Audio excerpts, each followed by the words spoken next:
قرآن کریم رب تعالیٰ کی وہ کتاب ہے کہ جس کتاب کو پوری انسانیت کے لیے ہدایت کا ذریعہ بنا کر کے بھیجا ہے۔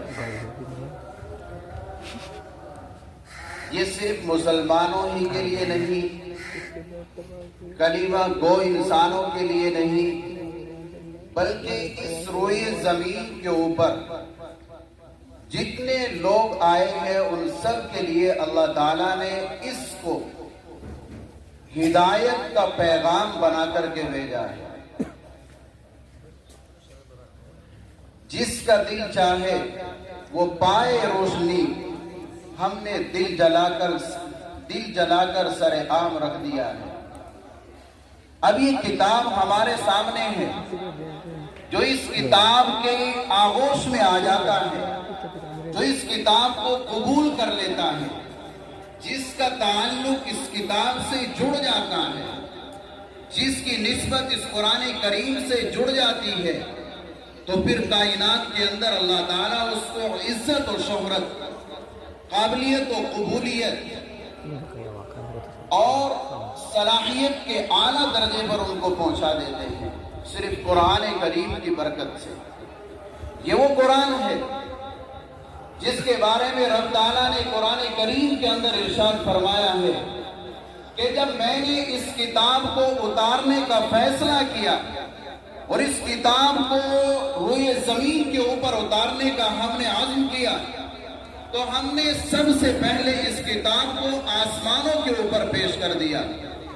جب آسمانوں کے اوپر پیش کیا گیا علی السماوات، تو آسمانوں نے انکار کیا، اے اللہ میں آپ کے اس کتاب کے وزن کو برداشت نہیں کر سکتے۔ اللہ نے والارض کہا، پھر اس کو زمینوں کے اوپر پیش کر دیا، زمینوں نے بھی انکار کر دیا۔ والجبال، پھر اس کو پہاڑوں کے اوپر پیش کیا گیا۔ کون سے پہاڑ؟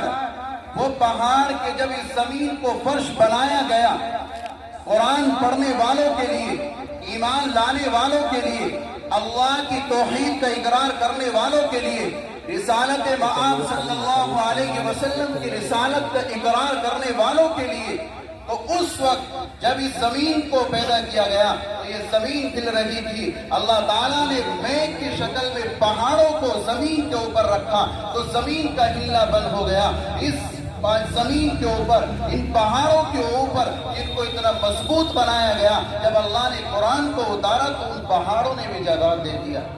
پھر اللہ تعالیٰ نے اس کتاب کو ایک انسان کی جھولی کے اندر رکھ دیا، وَحَمَلَهَا الْإِنسَانِ، پھر ہم نے اس کو ایک انسان کی جھولی میں رکھا۔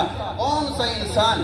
جس کی وجہ سے اللہ تعالیٰ نے اس پوری کائنات کو بنایا ہے، وہ انسان کہ جس کی وجہ سے آج ہمیں آسمان نظر آ رہا ہے، یہ زمین نظر آ رہی ہے، آسمان پر چمکنے والا یہ سورج نظر آ رہا ہے، یہ چاند نظر آ رہا ہے، رات کی تاریکی میں یہ ڈگمگانے والے ستارے ہمیں نظر آ رہے ہیں۔ وہی انسان ہے ہم سب کے پیارے آقا جناب رسالت مآب صلی اللہ علیہ وسلم۔ پھر آپ کے قلب اطہر کے اوپر اللہ تعالیٰ نے اس قرآن کریم کو نازل کر دیا۔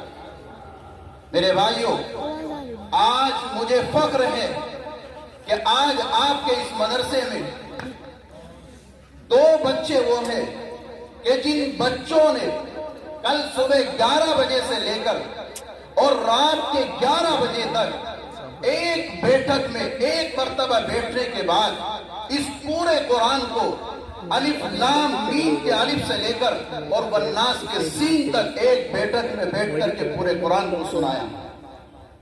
اس پر مدرسہ حاجہ کے میرے استاد محترم حضرت اقدس مولانا مفتی محمد طیب صاحب قابل مبارکبادی کے مستحق ہیں، اور مدرسہ حاجہ کا یہ پورا عملہ جو ان کے اوپر رات دن محنت کر رہا ہے۔